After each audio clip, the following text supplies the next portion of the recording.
दोस्तों आइए देखते हैं स्ट्रिंग्स।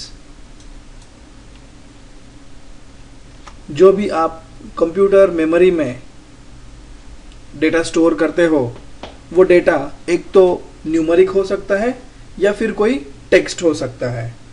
तो टेक्स्ट डेटा अगर आपको स्टोर करके रखना है तो उसके लिए आपको स्ट्रिंग्स की जरूरत पड़ेगी। आइए देखते हैं स्ट्रिंग्स का डेफिनेशन क्या है। तो इसका सिंपल डेफिनेशन होगा अ कलेक्शन ऑफ कैरेक्टर्स। 2 है, 3 है, 4 है, 10 है, डिफरेंट कैरेक्टर का कलेक्शन बना के एक स्ट्रिंग तैयार होता है। तो सी के प्रोग्राम में अगर आपको स्ट्रिंग्स स्टोर करके रखना है तो वो किस तरह से स्टोर करेंगे? एन अरे ऑफ कैरेक्टर्स, मतलब अरे के फॉर्मेट में हम कुछ कैरेक्टर्स एक साथ स्टोर करके रखेंगे और उसे हम कहेंगे स्ट्रिंग। तो अगर हम पीछे जाते हैं और अरेज के बारे में जान लेते हैं तो आपको समझ में आ जाएगा कि हम जब अरे डिफाइन करते हैं तो हम लेंथ स्पेसिफाई करते हैं। तो लेंथ 10 हो सकता है, 20 हो सकता है, 25 हो सकता है, राइट। तो अगर हर स्ट्रिंग का लेंथ अलग अलग है तो वो स्ट्रिंग कहाँ खत्म हुआ है वो जानने के लिए हमें एक टर्मिनेटर लगता है। तो उस टर्मिनेटर को हम कहते हैं नल कैरेक्टर, या फिर उसे रिप्रेजेंट किया जाता है सी प्रोग्राम में /0।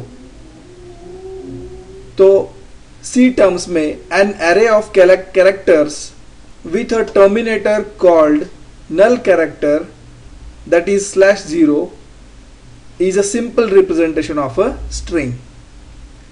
यहाँ पे आपके स्क्रीन में आपको एक एग्जाम्पल दिख रहा है जिसमें वेरिएबल में हमने कुछ वैल्यू स्टोर किया है हेलो, HELLO। ये एक स्ट्रिंग स्टोर हुआ है और उसके साथ लास्ट में /0 ये एक एडिशनल कैरेक्टर इसमें स्टोर किया है। तो इस कैरेक्टर की सहायता से प्रोग्राम को समझ में आता है कि ये स्ट्रिंग यहाँ पे खत्म हो रहा है। तो ये जो वेरिएबल है इसका लेंथ भले ही 10 हो, इसका लेंथ अगर 10 है फिर भी एक्चुअल इसमें जो डेटा स्टोर्ड है वो सिर्फ 6 कैरेक्टर्स का है। 5 कैरेक्टर्स में हेलो और 6th वाला कैरेक्टर जो है वो है /0 और उसके एड्रेसेस सीक्वेंस में यहाँ पे आपको कन्वीनियंस के लिए दिखाए गए हैं। तो ये हेक्साडेसिमल एड्रेस है जो स्पेसिफाई करता है इस एरे का मेमोरी एड्रेस लोकेशन। इस तरह से स्ट्रिंग स्टोर किया जाता है।